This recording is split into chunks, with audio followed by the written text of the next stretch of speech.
गुलर भोज में मैं खुद देखकर आया हूँ। दो तीन फुट के गड्ढे और तालाब बने हुए हैं। कैबिनेट मंत्री रहते हुए जिन्होंने अपने घर की सड़कें सही नहीं की और विकास के नाम पे ये लोग हीरो हैं। सबसे पहले मैं आप मीडिया परिवार का धन्यवाद करता हूँ, आपने मुझे समय दिया। आचार संहिता लग गई है और नई सरकार बनने की तैयारी हो रही है और आम आदमी पार्टी ने मुझ पर विश्वास किया है, मुझे प्रत्याशी बनाया है और मैं जनता के बीच में जा रहा हूँ और जाके देख रहा हूँ कि वास्तव में ये जो 20 साल गए हैं, 4 चुनाव हो चुके हैं, इन्होंने जनता को खाली गुमराह किया है। कोई विकास नहीं हुआ किसी तरह का। ठीक है, विधायक निधि अपनी लगा रहे हैं, लेकिन वहाँ लगा रहे हैं जहाँ इनके अपने लोग बैठे हैं। आज आम आदमी पार्टी ने उत्तराखंड में और 4 राज्यों में और चुनाव लड़ने की तैयारी की है और लगभग सभी सीटों पर ऐलान कर दिया है और हम लोग जाके विकास को देख रहे हैं भी क्या क्या विकास हुआ है। और विकास के नाम पे ये लोग जीरो हैं। 2 बार बीजेपी रही, 2 बार कांग्रेस रही, इन्होंने कोई विकास नहीं किया है। और आज देखा जाए तो हम लोग आज इस गदरपुर की मैं बात कर रहा हूँ, गदरपुर में अगर इन लोगों ने बाईपास टाइम पर बना दिया होता तो 3 बार जो शहर के व्यापारी लोग हैं वो परेशान ना होते। 3 बार इन्होंने शहर तोड़वाया। अगर इन्होंने बाईपास बनाया होता तो आज शहर का नुकसान नहीं होता।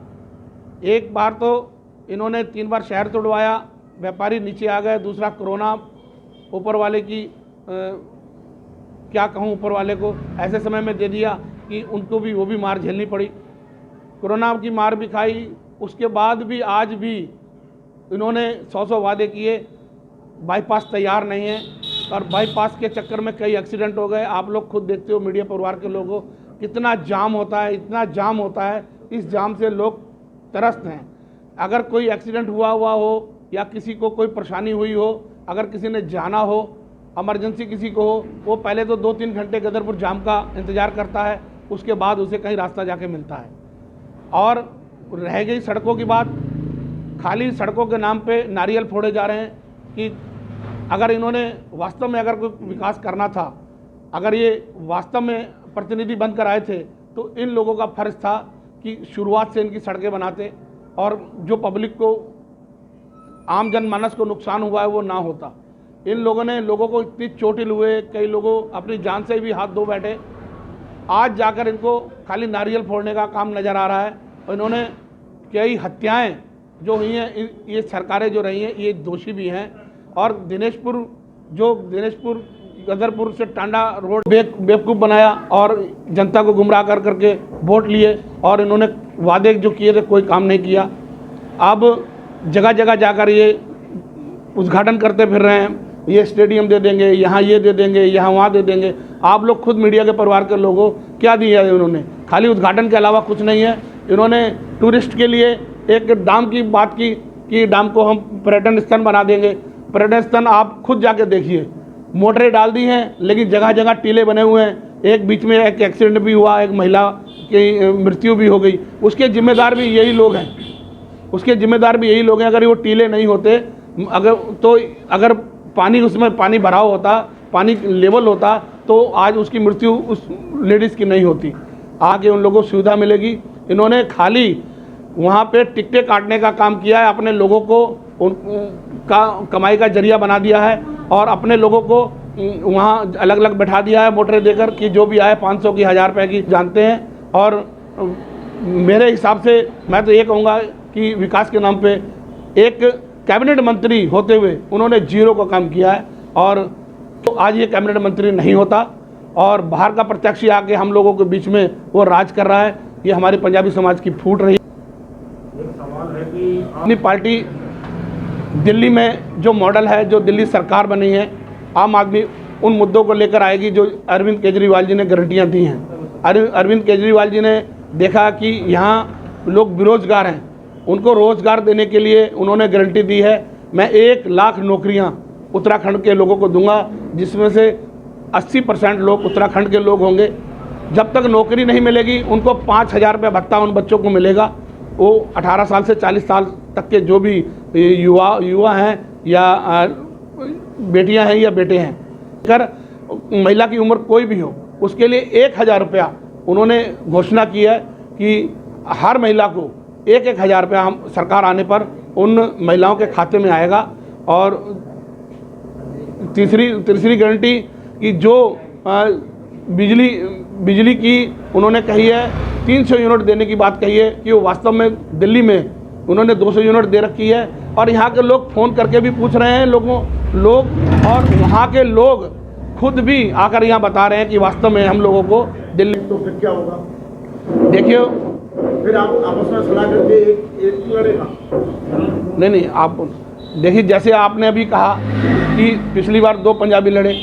देखो मेरी टिकट पिछली बार टिकट कांग्रेस ने मुझे ओके कर दी थी।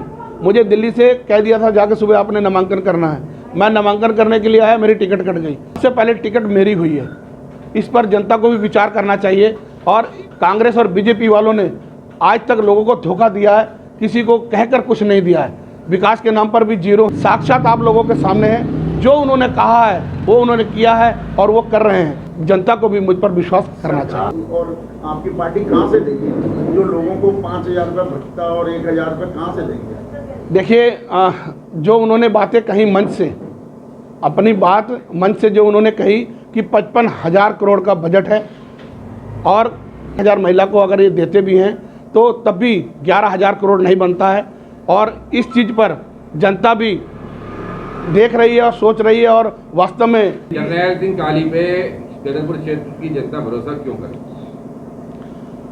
मैं देखो 3 बार चुनाव लड़ा और जनता के सामने बीच जाके लड़ा। पहला चुनाव लड़ा समाजवादी से, मुझे 11,000 लगभग 400 वोट मिले। जनता ने मुझे आशीर्वाद दिया। मैं क्या 3 लोग हम रहे थे पंजाबी समाज के, तीनों ही हार गए और बीएसपी का कैंडिडेट जीत गया। दूसरी बार चुनाव फिर जनता ने मुझे लड़वाया और जनता के कहने से मुझे इंडिपेंडेंट भी लड़ना पड़ा। मेरी टिकट कट गई। इन्होंने मनीषी तिवारी को दे दी। कांग्रेस ने ओके करके मेरी टिकट काटी।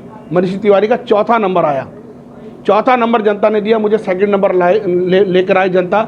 मैं जनता का धन्यवाद करता हूं। और जनता ने जो मुझे मान सम्मान दिया, मैं तीसरा चुनाव भी उसी विधानसभा से लड़ा और मुझे पहले 22,800 मिले और फिर मेरे को 26,100 कुछ वोट मिले। मेरे वोट बैंक प्लस हुआ। और 2 पंजाबी लड़ने के बाद भी मेरा वोट बैंक प्लस हुआ। जब मैं निर्दलीय लड़ा मेरे को 22,800 मिले थे और जब मैं 2 पंजाबियों में लड़ा तो मेरे को 26,100 कुछ वोट मिले थे। मेरा वोट बैंक प्लस हुआ। जनता ने मुझे स्वीकारा। तो जनता मेरे पे भरोसा कर रही है और जनता चाह रही है कि वो कैंडिडेट आए जो वास्तव में जनता के बीच में रहे। जो लड़ा ये बात समाजवादी पार्टी से लड़ा, फिर निर्दलीय लड़ा, फिर बसपा से लड़ा, अब आम आदमी पार्टी। क्या हर बार पार्टी चेंज ही करते रहेंगे? देखिए मैं इस बात का बड़े तसल्लीपूर्वक जवाब देता हूँ। अगर पहली बार जब 2nd नंबर में मैं आया, दूसरी बार 2012 में, अगर मुझे पार्टी टिकट दे देती तो ये नौबत ही कहाँ आती। अब उनका कांग्रेस का मैं कैंडिडेट होता और मैं जीता होता तो अरविंद पांडे भी यहाँ नहीं होता। यहाँ के लोगों ने मुझे हराया, जो आज अपने आप को कैंडिडेट मानते हैं और पिछली बार भी मानते थे। वो साक्षात सबके लोगों में कहते थे हमने काली को हराया है। हम विश्वास किया और मैं जनता के बीच रहा। पर्यटन स्थल तो बना दिया कि यहाँ के कैबिनेट मंत्री ने पर्यटन स्थल बना दिया जनता के लिए, लेकिन जनता को क्या दिया आज खुद आप जाके देख लीजिए। अगर आप बाइक से जाएंगे तो इतना उबड़ खाबड़ रास्ता है कि आप लोगों को दिक्कत तो होगी, पीछे बैठने वाले को डर रहेगा कि मैं कहीं गिर ना जाऊं। तो कैबिनेट मंत्री रहते हुए जिन्होंने अपने घर की सड़कें सही नहीं की, जो कहते हैं कि पर्यटन स्थल बनाया है, वहाँ की कोई ऐसी सुविधा नहीं दी कि लोग वहाँ पे सुरक्षित रह सकें। अगर उनके पास सड़कें नहीं हैं, उनके पास अच्छे विद्यालय नहीं हैं। गुलर भोज में मैं खुद देख कर आया हूँ कि जूनियर स्कूल, हाई स्कूल में 2-2, 3-3 फुट के गड्ढे और तालाब बने हुए हैं, जो कि अजय हमारे सीएम साहब के चेहरे कर्नल कोटियाल साहब आए थे, खुद देख कर गए। उन्होंने इस पर आश्चर्य जताया कि देखिए कैबिनेट शिक्षा मंत्री होते हुए और वो अपने कुंबे में अपने जहाँ बैठे हैं, अगर वो अपने जगह के मालिक होते वहाँ अगर उसको सही नहीं कर सकते, वहाँ के स्कूल और वहाँ की सड़कें, वहाँ व्यवस्था अगर सही नहीं दे सकते, तो मैं तो एक लालसा नहीं लगाऊंगा एक तरह से कैबिनेट मंत्री को उन्होंने पद देकर वो गलत किया और खाली उन्होंने राजपाट भोग योगने के लिए अपनी मंत्री पद लिया।